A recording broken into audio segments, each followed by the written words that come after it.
Hello பசங்களா, என் பேர் நித்யன். நான் என்ஐடி திருச்சியில் செகண்ட் இயர் இசி படிச்சுட்டு இருக்கேன். ஹலோ பசங்களா, என் பேர் ஜீவா. நான் என்ஐடி திருச்சியில இசி படிச்சுட்டு இருக்கேன்.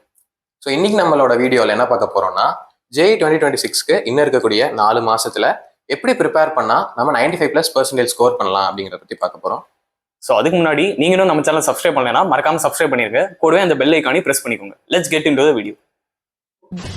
Dear Ignite, the official teaching club of NIT Trichy. நாங்க திருச்சி திருநெல்வேலி டிஸ்ட்ரிக்ட்ஸ்ல இருக்கிற கவர்மெண்ட் ஸ்கூல் ஸ்டூடெண்ட்ஸை பிக் பண்ணி அவங்களுக்கு ஜேஇ ஜாயிண்ட் என்ட்ரன்ஸ் எக்ஸாமினேஷன் இந்த எக்ஸாமுக்கு கோச்சிங் தரோம். இந்த எக்ஸாம் கிளியர் பண்ணோம்னா ஐஐடிஸ் என்ஐடிஸ் இந்த institutions premier engineering colleges join பண்ணலாம்.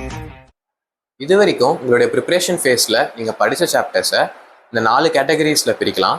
இதில் நீங்கள் டார்கெட் பண்ண வேண்டியது இந்த ஃபர்ஸ்ட் கேட்டகரி, அதாவது ஈஸி அண்ட் ஹை வெயிட்டேஜ் சாப்டர்ஸை தான். ஸோ எக்ஸாம்பிளுக்கு பார்த்துக்கிட்டிங்கன்னா நீங்கள் மேத்ஸில் எடுத்துக்கிட்டிங்கன்னா 3D ஜாமெட்ரி, வெக்டர் அல்ஜிப்ரா, அப்புறம் மேட்ரிசஸ் அண்ட் டிட்டர்மினன்ட்ஸ் இந்த மாதிரி சாப்டர்ஸ்லாம் பார்த்தீங்கன்னா ஹை வெயிட்டேஜ் சாப்டர்ஸ். ப்ளஸ் இந்த சாப்டர்ஸில் நீங்கள் கொஸ்டின்ஸை ஸ்பாட் பண்ணிங்கன்னா டக்குன்னு நீங்கள் வந்து சால்வ் பண்ணுற மாதிரி நீங்கள் ப்ராக்டிஸ் பண்ணியிருக்கணும். அதே மாதிரி ஃபிசிக்ஸ் எடுத்துக்கிட்டிங்கன்னா ஃபிசிக்ஸில் மாடர்ன் ஃபிசிக்ஸ், எலக்ட்ரோஸ்டாட்டிக்ஸ், அப்புறம் வந்து கரண்ட் எலக்ட்ரிசிட்டி இந்த மாதிரி சாப்டர்ஸ்லாம் வந்து ஹை வெயிட்டேஜில் இருக்குது. முக்கியமாக சொல்லணும்னா மாடர்ன் ஃபிசிக்ஸ்லேருந்து ஃபார்முலா பேஸ்டு கொஸ்டின்ஸ் நிறையா வரும். ஸோ அதெல்லாம் நீங்கள் வந்து நல்லா ப்ரிப்பேர் பண்ணி வச்சுக்கோங்க. அதே மாதிரி கெமிஸ்ட்ரி எடுத்துக்கிட்டிங்கன்னா கோஆர்டினேஷன் காம்பவுண்ட்ஸ், எலக்ட்ரோகெமிஸ்ட்ரி, அப்புறம் அட்டாமிக் ஸ்ட்ரக்சர் இந்த மாதிரி சாப்டர்ஸ்லாம் வந்து ஹை வெயிட்டேஜ் இருக்கு. ஸோ இதுக்கு ஃபர்ஸ்ட் நீங்க என்சிஆர்டியை தரவா படிங்க.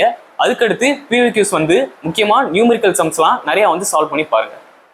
இந்த 4 மாசத்துல நீங்க எப்படி ப்ரிப்பேர் பண்ணணும்னா, ஒரு வாரமும் இவ்வளோ சாப்டர்ஸ் முடிக்கணும், அந்த சாப்டர்ஸ்ல இவ்வளோ கொஸ்டின்ஸ் முடிக்கணும் அப்படின்னு ஒரு ரியலிஸ்டிக்கான கோலை வந்து நீங்க செட் பண்ணிக்கோங்க.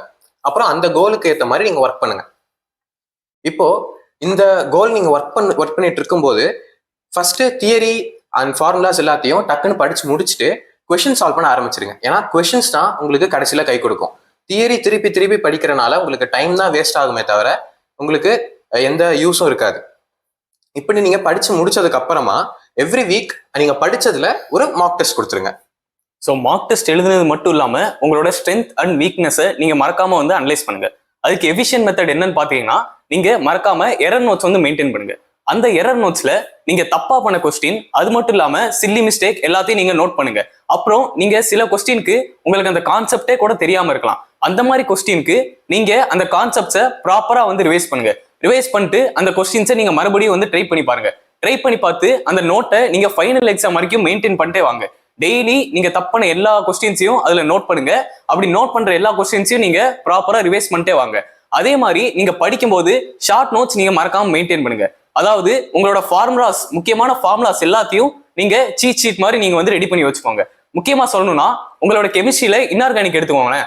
அதுல வந்து நிறைய எக்ஸப்ஷனல் கேசஸ் வந்து இருக்கும். இன்ஆர்கானிக்லாலே மேக்ஸிமம் எக்ஸப்ஷன் தான் இருக்கும். ஸோ அந்த எக்ஸப்ஷன் எல்லாத்தையும் நீங்களாவே ஒரு நோட் போட்டு நீங்களே வந்து மெயின்டைன் பண்ணி வைங்க.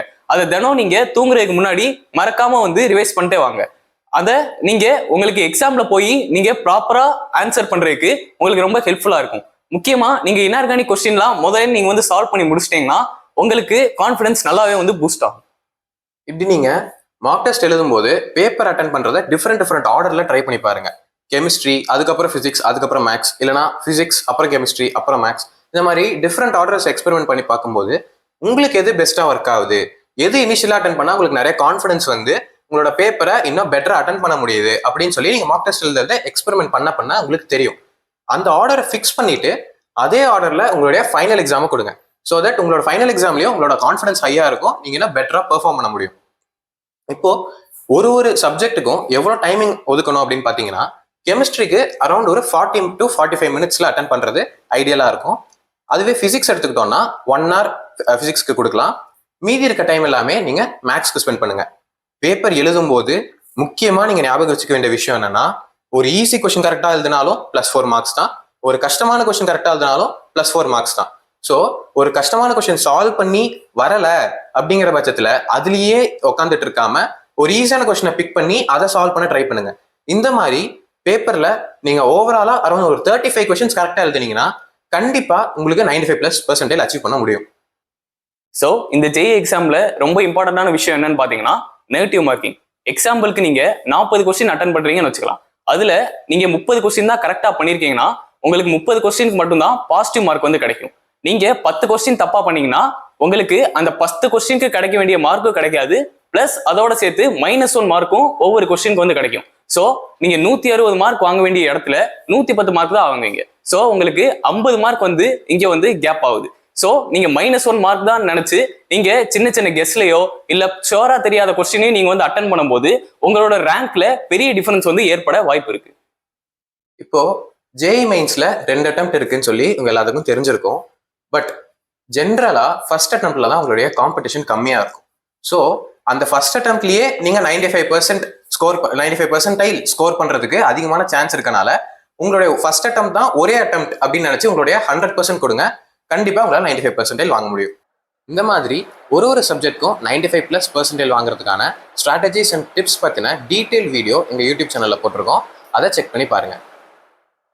இதே மாதிரி நிறைய வீடியோஸ் வேணும்னா மறக்காம கமெண்ட் செக்ஷன்ல உங்களோட queries வந்து நீங்க போஸ்ட் பண்ணுங்க. All the best from team ignite.